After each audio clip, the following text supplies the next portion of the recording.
Eu quero lhes convidar já para abrir a Bíblia em 1 Tessalonicenses capítulo 4.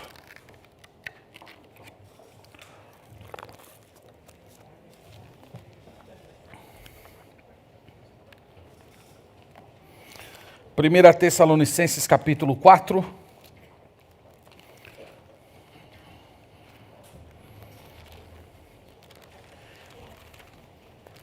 Irmãos,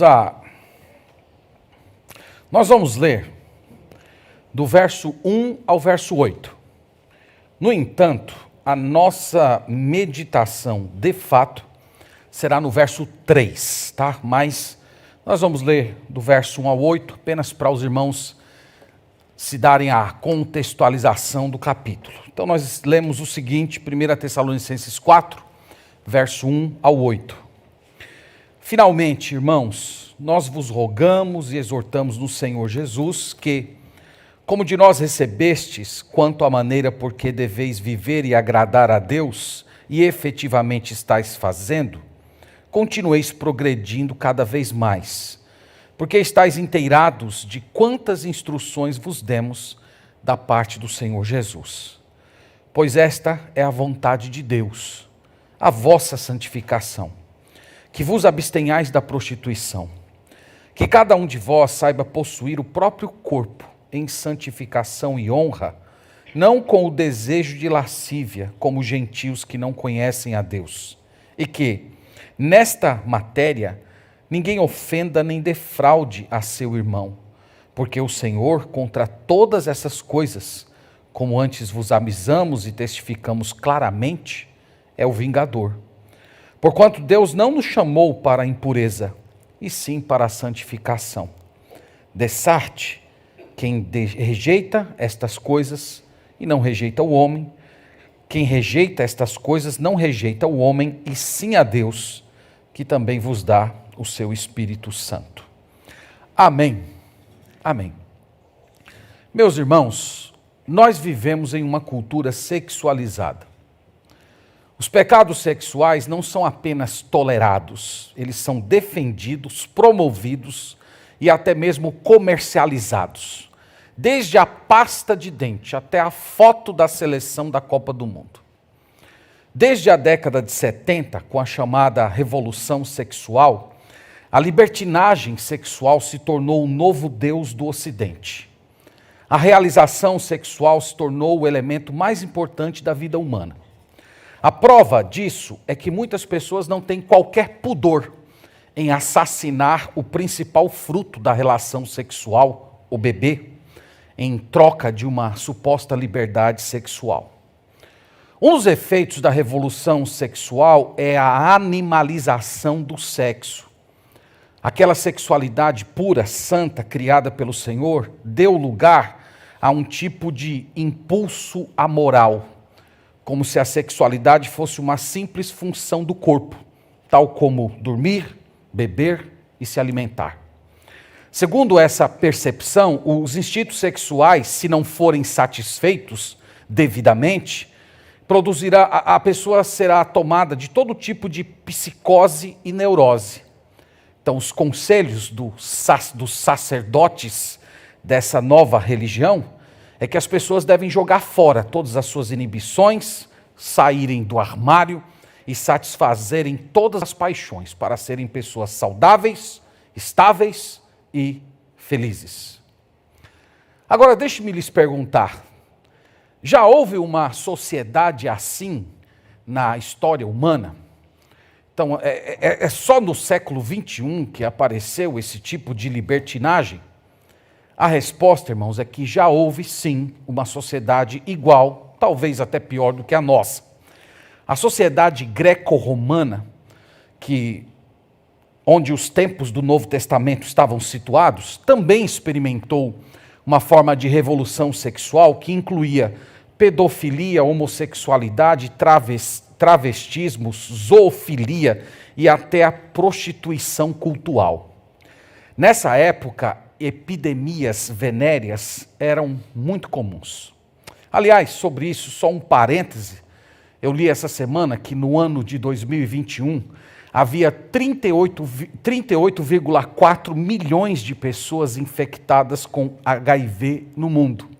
E ninguém ouve nada a respeito disso. Nada se fala sobre um certo grupo social que é considerado o grupo de risco desse tipo de doença. E nem chamam isso de pandemia. Já parou para pensar como isso é significante? Eu acredito que o silêncio, a falta de reprovação, só prova, irmãos, o que nós estamos afirmando aqui essa noite, que os pecados sexuais são os deuses pagãos da nossa geração. Eles não podem ser questionados, eles não podem ser expostos e muito menos condenados. Como eu disse, nos tempos do Novo Testamento, os pecados sexuais também eram fortemente promovidos. E em Tessalônica, nessa cidade a qual essa epístola foi endereçada, não era diferente. Paulo, Silas e Timóteo pregaram o evangelho naquela cidade. O Senhor formou uma igreja muito robusta entre aqueles pagãos, e aquela pequena comunidade cristã se tornou uma espécie de uma ilha de santidade no meio de um esgoto de promiscuidade que era característica daquela cidade. Então, os crentes daquela igreja, eles foram, meus irmãos, resgatados por Deus de uma cultura completamente pornográfica. Agora, muitos deles, antes do encontro com Cristo, viveram em adultérios, viveram em fornicações, em homossexualidade, em prostituição cultural. E a preocupação do apóstolo Paulo nesse ponto, nesse capítulo, conforme veremos, era que os antigos hábitos de pecado não se tornassem as tentações do presente. Então Paulo não queria que aquelas experiências, tudo aquilo que eles tinham vivido e carregado, se tornasse nos tempos presentes, uma forma de afastamento e de quebra de comunhão com o Senhor. Então Paulo se preocupava com eles, Paulo se preocupava também com a cultura que os cercava, visto que era uma cultura muito e muito sexualizada. Então Paulo, olhando aquilo, ele viu uma emergência no fato que aqueles irmãos precisavam de uma forte orientação a respeito desse assunto, para que eles não tornassem mais a lama da imoralidade. É por isso que esse capítulo está aqui, nessa epístola, e vocês sabem que essa passagem ela é altamente atual e ela é uma espécie de uma chave através da qual nós podemos acessar e perceber os problemas da nossa cultura. Então nós vamos ver aqui, meus irmãos, um chamado à pureza sexual, uma exposição de que o povo de Deus vive uma vida diferente, que nós não podemos ser conforme o mundo. Eu estruturei essa passagem da seguinte maneira: nós vamos ver que aqui tem um mandamento, em segundo lugar, a forma do mandamento, e terceiro, o porquê do mandamento. Hoje, nós vamos ver apenas o primeiro ponto, o mandamento. Nós vamos olhar esse mandamento e vamos entender o que Deus tem a nos ensinar aqui. Muito obrigado. Haja luz, né? E houve luz. E a luz era boa, é muito boa a luz. Vamos ler todos juntos, irmãos, o versículo 3. Vamos lá? Ver se até o final da pregação a gente consegue memorizar. Coloca só aí, depois tira, viu? Quando eu pedir para tirar, tira. Vamos lá, e todos juntos. Pois esta é a vontade de Deus, a vossa santificação, que vos abstenhais da prostituição. Mais uma vez. Pois esta é a vontade de Deus, a vossa santificação, que vos abstenhais da prostituição. Agora apaga a cola. Vamos lá, confiando na memória que Deus nos deu. Pois esta é a vontade de Deus, a vossa santificação, que vos abstenhais da prostituição. Amém. Então, irmãos, vamos começar com o mandamento. O mandamento é o mandamento a respeito de santidade sexual. É um versículo muito simples, mas mesmo assim a gente pode olhar de perto e tem muita coisa interessante aqui para a gente considerar. Primeiro, ele começa o versículo dizendo o seguinte: pois esta é a vontade de Deus. A conjunção, pois, conecta esse versículo ao argumento anterior. O argumento anterior foi inclusive o objeto da nossa pregação semana passada. No versículo 1, ele exorta aqueles irmãos a progredir cada vez mais. Esse foi o tema da nossa pregação no domingo passado. Paulo reconhece que eles estavam indo muito bem, mas ele diz que eles não poderiam se acomodar. Eles precisavam progredir ainda mais na vida cristã.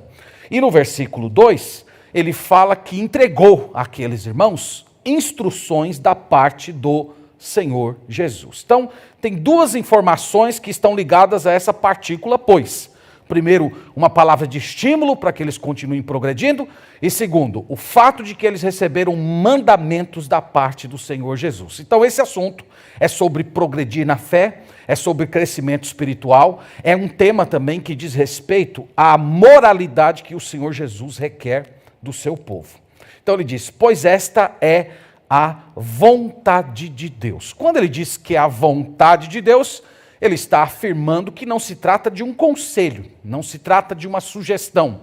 Ele está apresentando um modo de vida ideal de quem é de Deus. Ele está falando que essa é a vontade revelada do Senhor. É uma informação que está clara na sua palavra. E vocês sabem, meus irmãos, que uma pessoa que é verdadeiramente do Senhor, ela quer e tem prazer em cumprir a sua vontade. Uma pessoa que verdadeiramente se converteu, ela possui anseios santos. Ela tem aspirações a uma vida de pureza. Aliás, a maioria dos problemas que nós enfrentamos na nossa história como cristãos tem a ver justamente por nossa recusa em obedecer aos mandamentos do Senhor.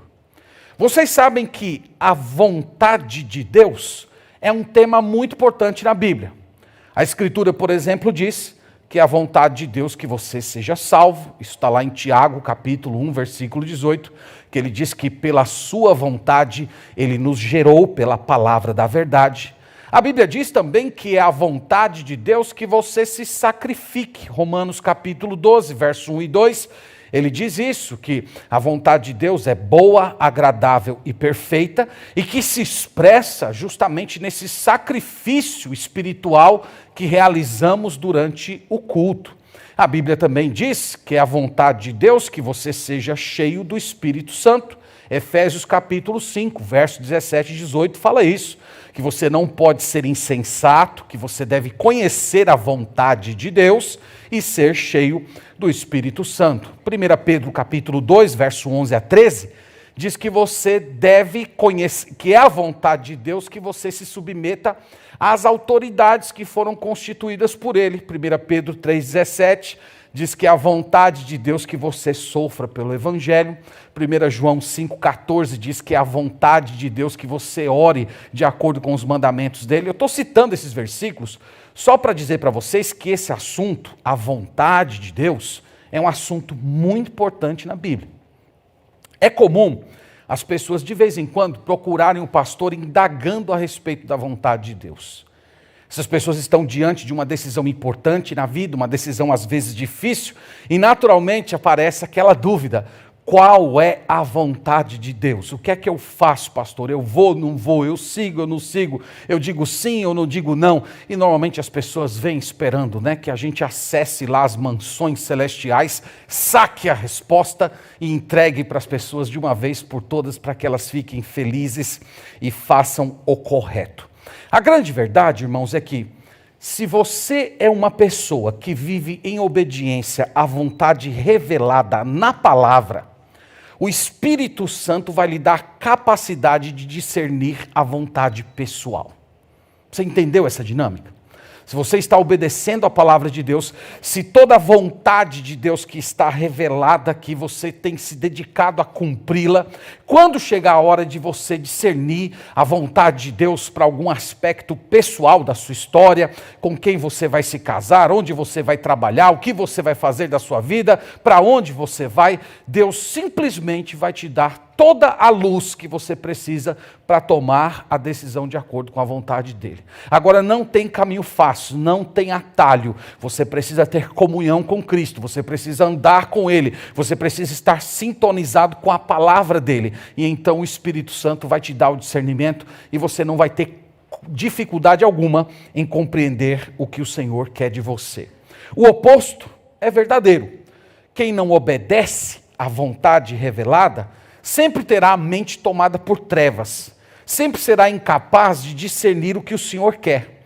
E o resultado de uma pessoa que não obedece à vontade revelada é um conjunto de decisões erradas, equivocadas e que durante a vida só vão trazer sofrimento.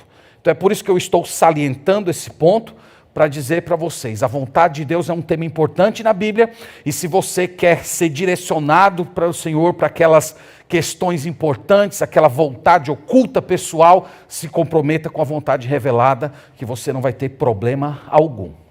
Ele diz, pois esta é a vontade de Deus, a vossa santificação. Essa palavra santificação, na língua grega, é o vocábulo agiasmos. Você pode aprender uma palavrinha grega agora, né? Agiasmos. Essa palavra, o significado é separado. A carga semântica, a carga de significado dessa palavra vem do Antigo Testamento.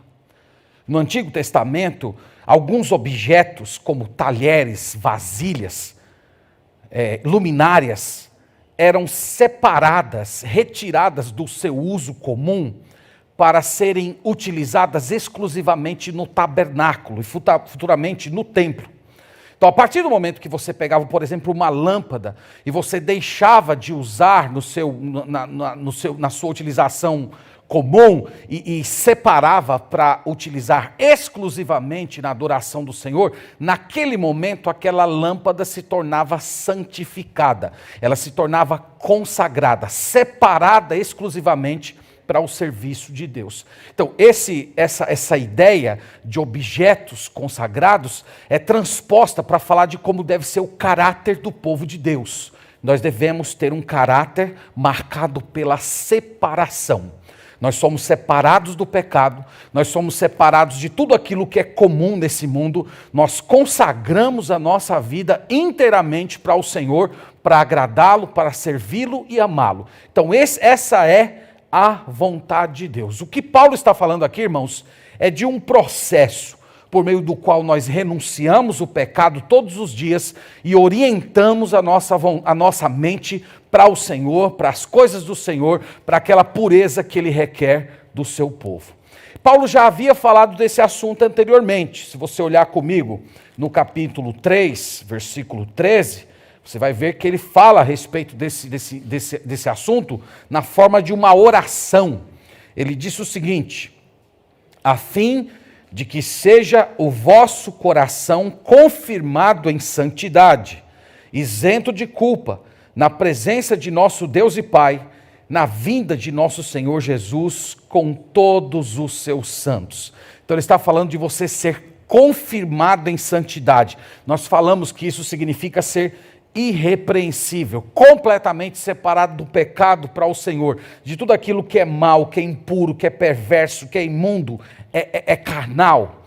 O que a Bíblia apresenta para a gente, irmãos, é que não há outro estilo de vida, não há uma outra forma de viver nesse mundo que não seja essa.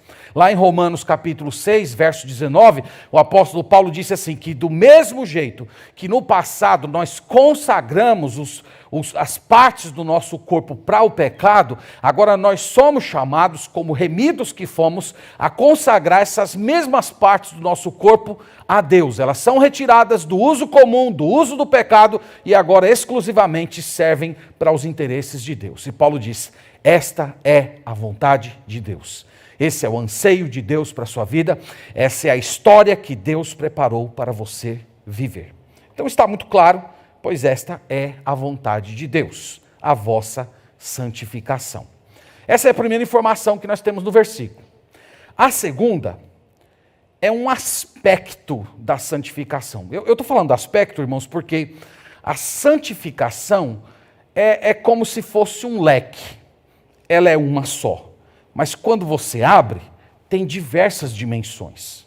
Então, uma das dimensões da santificação é essa que Paulo fala aqui. Então vamos repetir o versículo antes de continuar? Vamos lá? Pois esta...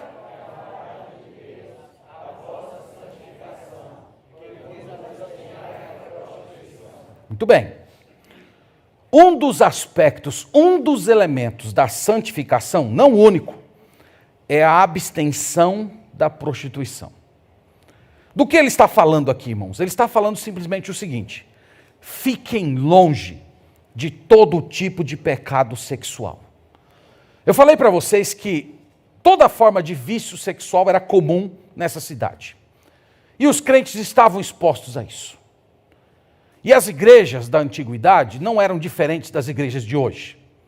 Nas igrejas da antiguidade haviam crentes fracos, haviam crentes imaturos, haviam crentes superficiais, haviam outros que já haviam sido endurecidos pelo pecado, haviam outros que, por causa da exposição contínua ao pecado sexual em tempos passados, essas pessoas foram habituadas a ceder às paixões diante do menor sinal de tentação. A vida nos tempos primitivos da igreja não era diferente do nosso. E é por isso que Paulo se demonstra tão preocupado com essa questão. É por essa razão que ele admoesta nesses termos: fiquem longe de toda forma de prostituição.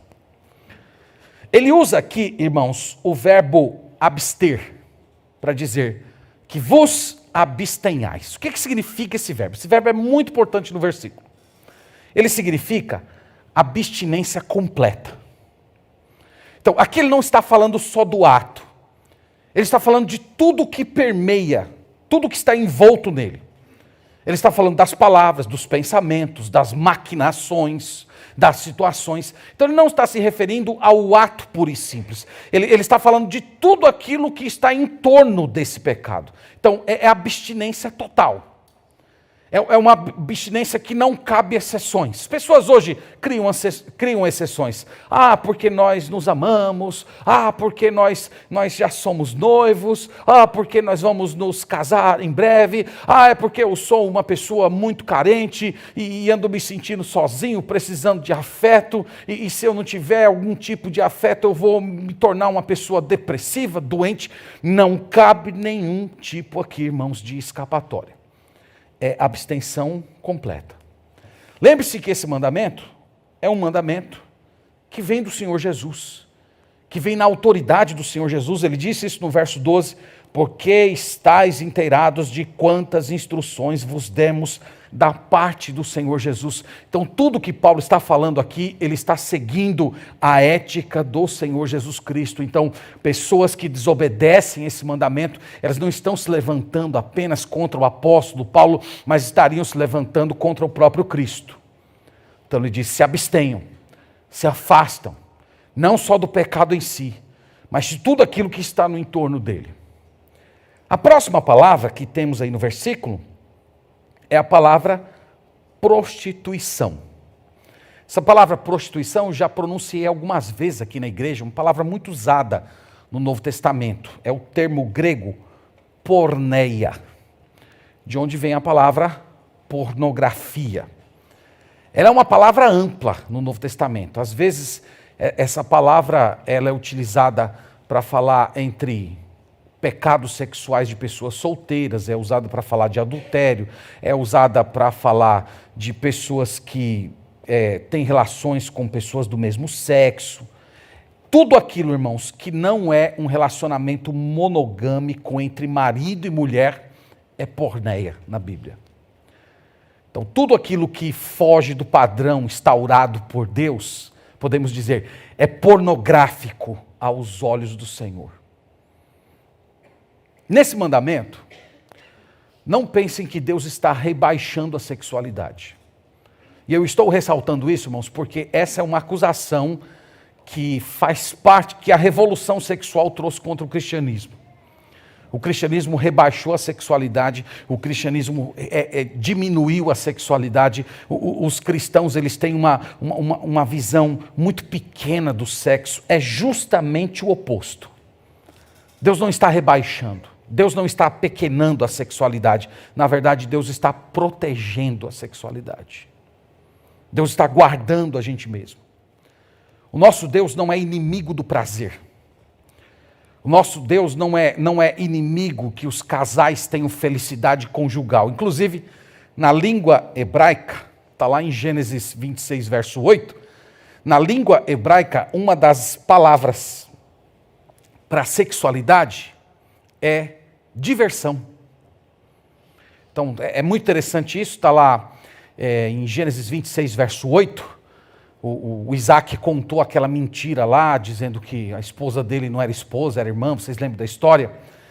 E conta-se lá que o Abimeleque olhou da janela e viu Isaac brincando com a sua esposa.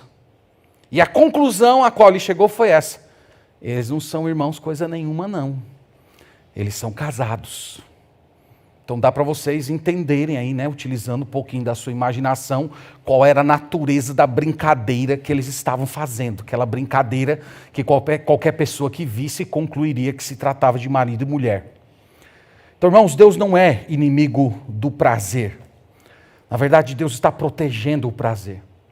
Deus está santificando o prazer. Sempre que eu sou colocado diante dessa verdade, eu lembro de duas pessoas que em tempos passados eu acompanhei e aconselhei. A primeira era um irmão, eu era recém-convertido, eu quase não soube nem o que dizer para esse irmão, só orei com ele, mas ele foi um homem que viveu uma vida de muita promiscuidade durante toda a sua juventude, e quando ele se casou, ele recém-casado, ele me confidenciou, pediu orações, e ele disse que não tinha interesse íntimo na sua esposa. E ele disse que a razão disso é porque ele tinha tido tantas mulheres ao longo da sua vida que ele não conseguia mais se contentar com uma só mulher. Ele para ter algum tipo de interesse e disposição, ele precisava ter variedade de mulheres. É isso que acontece quando a gente transige os limites de Deus. É por isso que o Senhor colocou limites, é para nos proteger.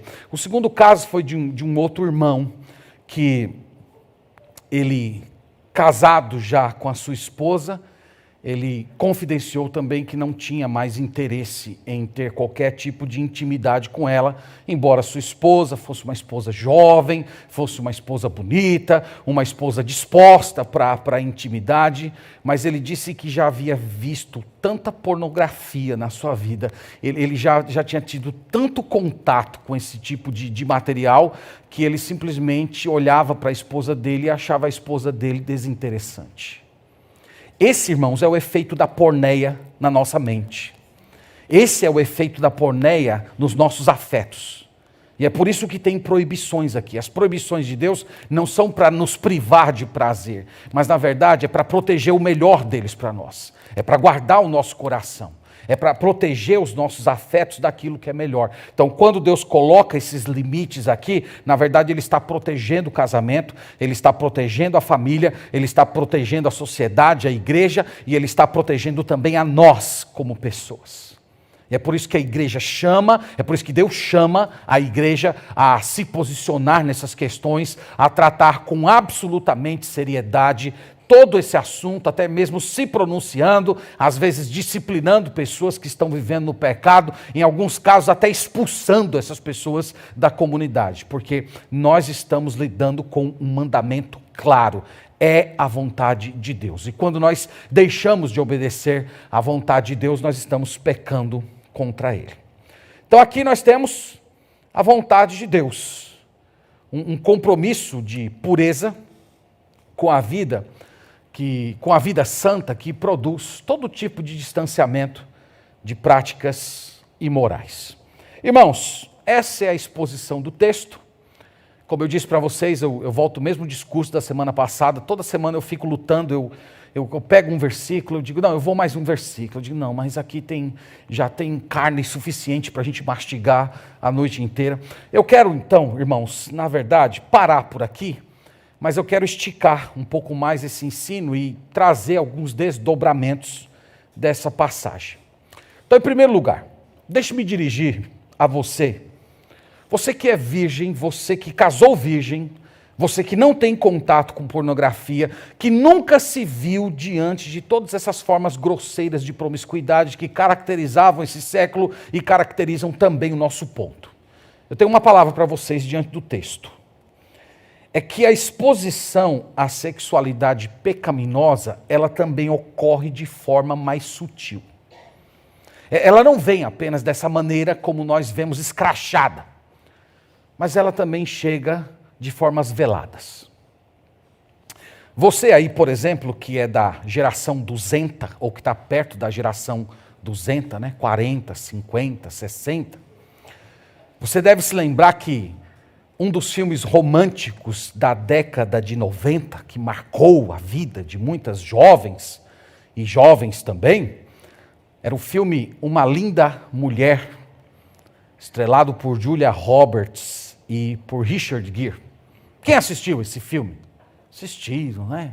Tudo chorando. Oh, Deus tenha misericórdia de nós, né? Que coisa. Um filme que mistura comédia, romance, drama. Irmãos, um olhar um pouco mais atento, o que é que você veria naquele filme de fato? Você veria uma espécie de romantização da prostituição. É isso, em miúdos, o que tem naquela história. E eu poderia citar muitos exemplos. Na verdade, eu poderia passar a noite inteira citando exemplos de livros, rede social, esporte, propaganda, até culinária. Tudo tem mensagens sexuais embutidas. Mas não é o nosso ponto aqui. O ponto é só salientar isso. É que a exposição contínua à imoralidade sutil, aos poucos, vai entorpecendo a nossa mente, alargando os nossos escrúpulos, e não demora muito até que as nossas resistências comecem a ser quebradas, e isso simplesmente prepara o nosso coração para o pecado. Então, você que não teve contato com isso, essa exortação também é para você. Por um lado, você deve ser grato a Deus, porque o Senhor te preservou, o Senhor te guardou de muitas cicatrizes que as pessoas que tiveram esse tipo de experiência carregam. A promiscuidade, ela marca profundamente a sua vida. Então, você pode ser grato a Deus por Ele ter te preservado disso, mas por outro lado, lembre-se que essa exortação também é para você, porque a promiscuidade também chega de uma forma sutil, velada, através de coisas que são aparentemente normais e tranquilas. Então a exortação é que você também precisa progredir ainda mais, seguindo aqui a fala do apóstolo Paulo. Você também tem algo a desenvolver, você também precisa de vigilância, você também precisa aumentar a sua sensibilidade espiritual para notar as maneiras sutis pelas quais esse pecado tem cercado o seu coração. Queria, em segundo lugar, me dirigir aos jovens da igreja. À medida que a gente vai adquirindo um pouco mais de intimidade com jovens, é comum em aconselhamentos em que tratamos de textos como esse, né? A vontade de Deus é a sua santificação, que você se abstenha ou que você se mantenha distante. Uma pergunta que alguns mais corajosos fazem é assim: entendi, pastor, tenho que ficar distante, mas a qual distância eu devo ficar? Então, até onde eu posso ir? Eu posso beijar, acariciar, tocar? O limite, a distância é o ato? Essa é a pergunta que alguns jovens costumam fazer. Talvez só os jovens de Tessalônica, os da nossa igreja, não fariam esse tipo de pergunta. Eles nem têm esse tipo de questão. Irmãos, a pergunta em si, ela já é errada. A pergunta em si, ela já denuncia um coração pecaminoso. O espírito da pergunta é mais ou menos esse: até onde eu posso ir sem quebrar a cara? Até onde eu posso avançar, ainda dando tempo de eu me safar? Lembre-se que esse não é o espírito da passagem. O espírito da passagem é esse: como é que eu posso ser mais santo? Como é que eu posso magnificar, maximizar ainda mais Cristo na minha vida? Como é que eu posso constituir relacionamentos de modo que eles sejam completamente separados do pecado? Essa é a intencionalidade da passagem. Então, o ponto aqui do apóstolo Paulo é: nós precisamos mortificar tudo. Nós não temos que mortificar apenas o ato, nós temos que mortificar as intenções, o pensamento impuro, os desejos lascivos. Então, lembre que o espírito aqui, o foco da passagem é: vocês precisam progredir ainda mais. Então, o ponto aqui do apóstolo Paulo não é quanto você pode se aproximar do fogo sem se queimar. Esse não é o desejo do apóstolo Paulo. O ponto aqui dele é: como é que eu posso ser mais excelente para Deus? Então, não é sobre testar limites, é sobre excelência espiritual. Então Deus está chamando vocês, jovens, para uma vida de completa santificação, um tipo de existência na qual vocês são regidos pelas leis do céu e não pela promiscuidade aqui da terra. Há muitos jovens que estão fracos espiritualmente hoje, porque se curvaram ao Deus da porneia. Eles estão desestimulados, às vezes indiferentes para com as coisas espirituais. E sabe por que isso acontece? Porque esse pecado simplesmente drena você por inteiro. Ele rouba a sua alegria, a sua paz, a sua estabilidade interna, suas capacidades físicas, até isso ele toma, até mesmo seus impulsos de trabalhar, de estudar. Porque vocês acham que Davi, no Salmo 32, lá disse: enquanto eu calei os meus pecados, os meus ossos estavam como que esmagados. Então não era apenas uma coisa da mente. Era um tipo de pecado cujos efeitos estavam chegando no seu corpo. E sabe por que isso acontece, jovem cristão? Porque esse pecado ele nunca vem sozinho. A porneia nunca vem sozinha, ela traz um bojo de pecados com ela. Preguiça é um deles. Egoísmo. Incapacidade de entregar-se a um relacionamento verdadeiramente profundo. Ausência completa de foco. Porneia produz isso. Então é como se ele fosse um deus pagão que traz um monte de demônios consigo mesmo que vão ali atormentar toda a sua vida. Então, jovem cristão, tome a decisão de andar com o Senhor, de ser santo, de se manter distante. A pergunta não é o quanto você pode se aproximar, mas a pergunta é como eu posso me santificar cada vez mais, como é que eu posso exaltar o nome de Deus através dos limites que o Senhor estabeleceu. Faça isso de uma forma alegre, faça isso de uma forma liberta, faça isso com espírito de louvor, lembrando que os limites que Deus estabeleceu não são para te frustrar, mas te proteger e garantir para você um futuro feliz. Tem mais uma coisa que eu queria dizer para os jovens. Não se apequenem quando os ímpios zombarem da pureza de vocês. Nunca façam isso. Nunca tenham vergonha da santidade. Nunca carreguem esses valores como algo que vocês deveriam esconder e caso as pessoas venham descobrir, vocês ficarem completamente intimidados. Nunca façam isso. O mundo critica, zomba, o mundo faz isso com vocês, porque a santidade de vocês, o comprometimento de vocês com o Senhor é uma repreensão silenciosa a eles. É por isso que eles zombam. É por isso que eles atacam. Eles sabem que estão em falta com Deus, eles sabem que a prostituição, a promiscuidade deles os levará à punição eterna e a vida de vocês acaba sendo como um espelho que os força a contemplar o estado deplorável que eles estão na alma e no corpo e de que Deus existe e que um dia eles serão julgados. É por isso que eles xingam, é por isso que eles zombam, é por isso que eles querem ridicularizar as pessoas verdadeiramente comprometidas com o Senhor. Portanto, nunca se envergonhem.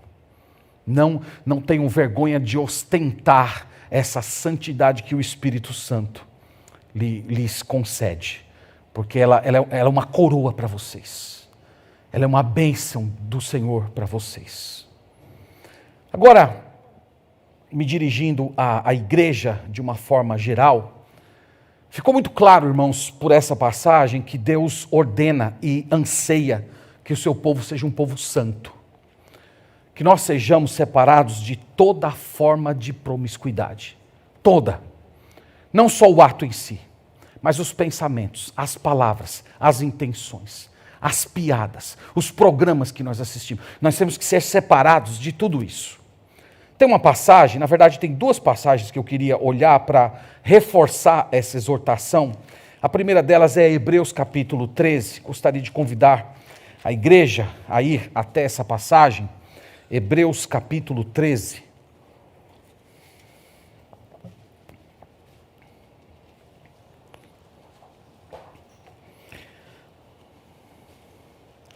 Hebreus capítulo 13, estou lendo o versículo 4.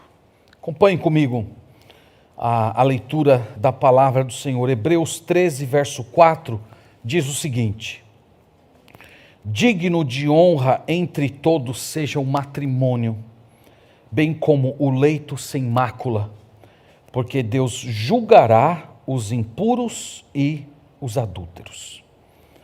Então ele diz em primeiro lugar que o casamento deve ser considerado como um estado de dignidade. Isso é muito diferente do espírito do nosso tempo, que diz que o casamento é ruim, que o casamento é uma espécie de um mal necessário. Ele diz aqui que o casamento é um estado de honra, é um estado de elevação, que o povo de Deus jamais deveria se envergonhar dessa condição.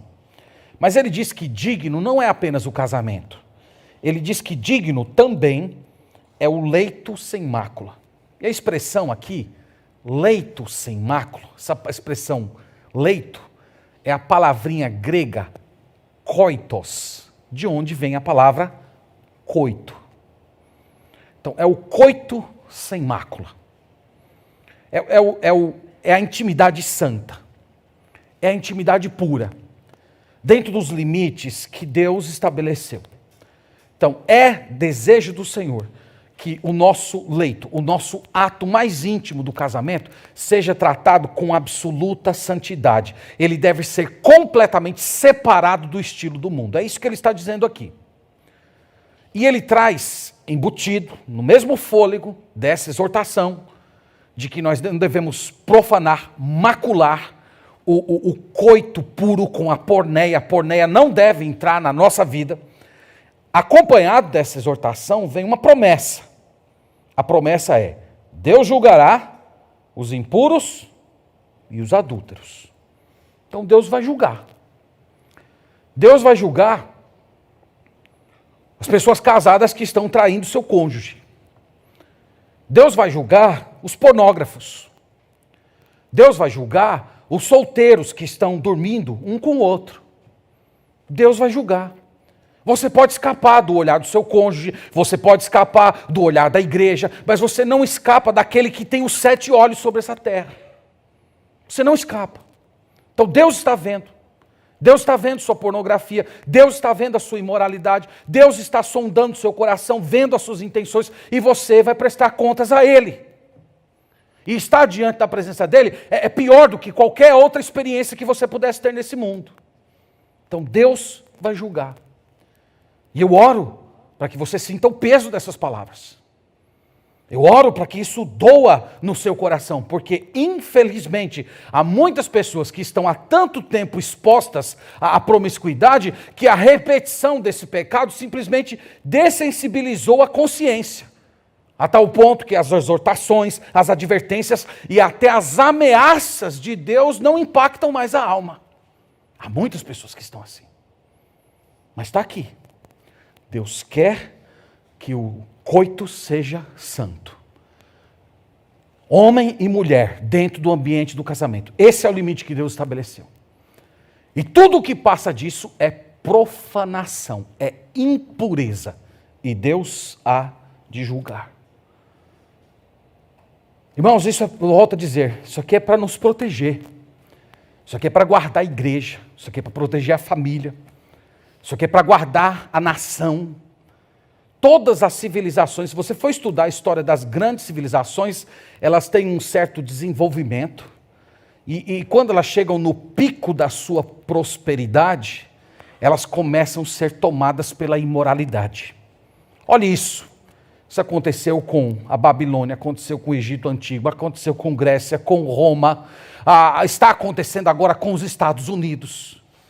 Todos começam a decair do ponto de vista moral e logo, logo a sociedade se dissolve. Então Deus fala isso aqui para o bem. Colossenses 3, capítulo 3, é a segunda passagem que eu quero considerar com os irmãos.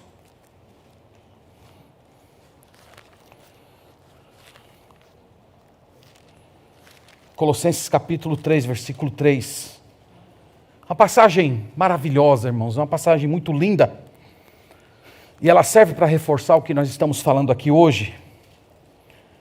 Colossenses 3, versículo 3, ele fala: porque morrestes, e a vossa vida está oculta juntamente com Cristo em Deus. Então ele está dizendo, olha, você morreu com Cristo. Cristo, diz a Sagrada Escritura, que ele morreu para esse mundo e ressuscitou para uma nova vida. E você morreu com ele.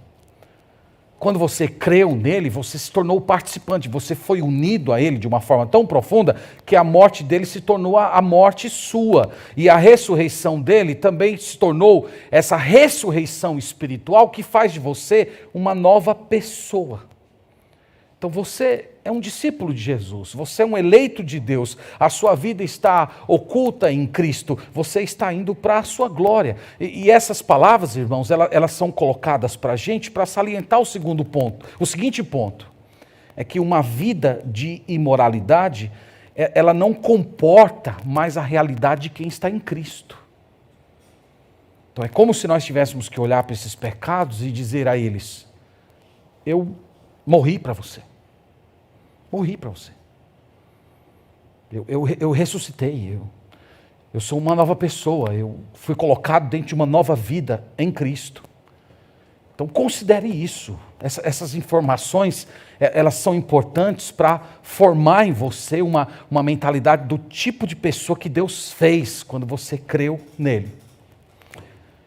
E você que foi enredado por algum tipo de promiscuidade, só tem uma saída para você ter saúde espiritual, para você ter redenção, mudança. A saída é o arrependimento.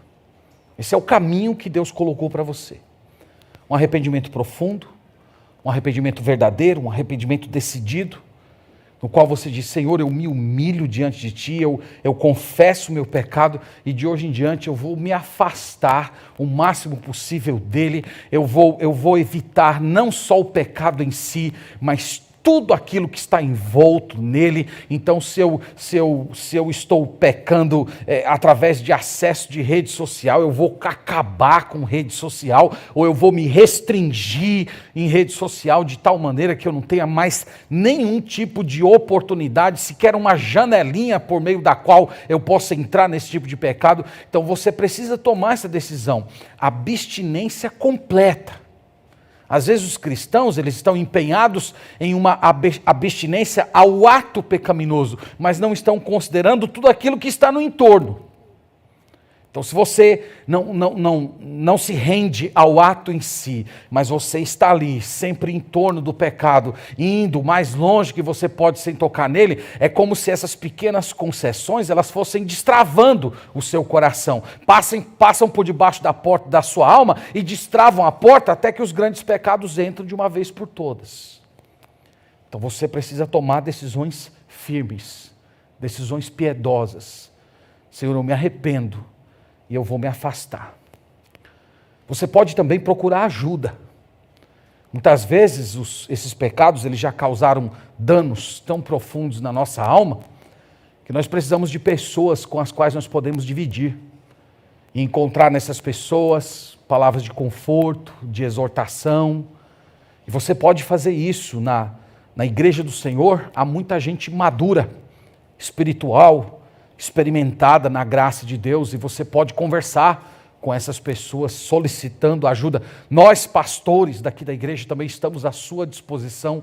O nosso desejo, irmãos, é ver o povo de Deus andando em santidade. Essa é a nossa alegria. Então que Deus abençoe e vamos terminar repetindo todos juntos o versículo. Vamos lá? Pois esta